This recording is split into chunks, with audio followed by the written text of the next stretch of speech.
কিছুদিন আগেই শেষ হয়েছে ঘরোয়া লীগের দলবদল। এবারের মৌসুমে দলবদলের মিশনে কোনো ক্লাব পাননি জামাল ভুঁইয়া। জাতীয় দলের অধিনায়কের ক্লাব না পাওয়ার ঘটনা বেশ আলোচনা ছড়িয়েছে ফুটবল অঙ্গনে।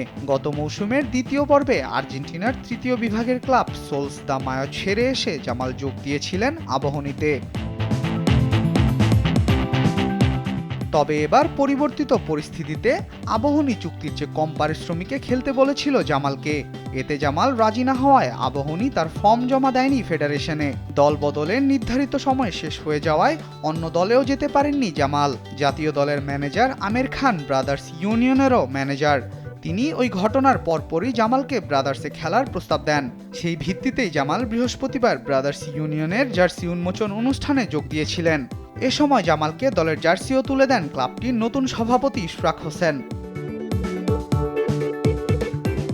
লিগের প্রথম লেগে নিবন্ধন না হওয়ায় জামাল ভুঁইয়ার খেলার সুযোগ নেই। এরপরও ব্রাদার্স ইউনিয়নের ম্যানেজার ও বাফুফের নির্বাহী সদস্য আমির খান বিষয়টি বিশেষভাবে ফেডারেশনকে দেখার অনুরোধ জানিয়েছেন। তিনি বাংলাদেশ দলের অধিনায়ক। বিশেষ পরিস্থিতির কারণে জামালের আজকের এই অবস্থা। ফেডারেশনের প্লেয়ার স্ট্যাটাস কমিটির কাছে আবেদন রয়েছে। তারা চাইলে জামালের ব্যাপারে একটি সুন্দর গ্রহণযোগ্য সিদ্ধান্ত দিতে পারে। জামাল নিজেও প্লেয়ার স্ট্যাটাস কমিটির দিকে তাকিয়ে আছে। আমি ফেডারেশনে আবেদন করেছি, তারা বলেছে বিষয়টি দেখবে। আমি তাদের সিদ্ধান্তের অপেক্ষায়। মধ্যবর্তী দল বদলে তাকে নিবন্ধন করাতে পারবে ব্রাদার্স। তবে জামাল ও ব্রাদার্স চাইছে প্রথম পর্বেই যেন খেলা সম্ভব হয়। এ বিষয়ে বাফুফের কাছে আবেদনও করেছেন জামাল ভুঁইয়া। আর যদি খেলার সুযোগ না পান তাহলে আবাহনীর বিপক্ষে ফিফায় নালিশের হুমকিও দিয়েছেন ডেনমার্ক প্রবাসী এই ফুটবলার।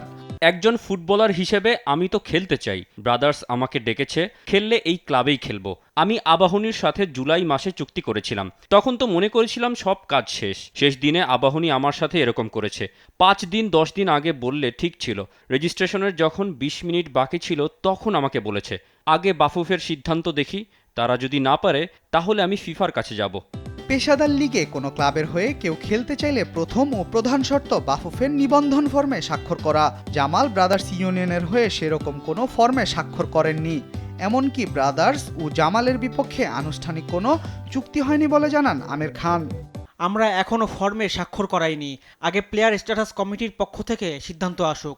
আমরাও চাই সে খেলুক, ব্রাদার্স না হলেও অন্য ক্লাবে অন্তত খেলুক। লিগের প্রথম লিগে তিনি নিবন্ধিতই নন, ফলে খেলার আইনগত কোনো বৈধতা নেই। অনেক সময় এক খেলোয়াড় 2 ক্লাব থেকে অর্থ নেয়, এমন বিষয় প্লেয়ার স্ট্যাটাস কমিটি সমাধান করে।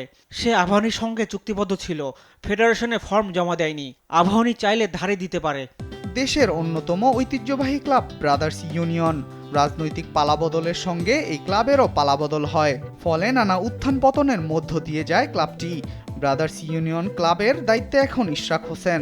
ইশরাক জানান ব্রাদার্সকে সাফল্যের ধারায় ফেরানোই তার প্রধান লক্ষ্য। আল মাহমুদ ফাহিম, স্পোর্টস ডেস্ক, দেশ টিভি।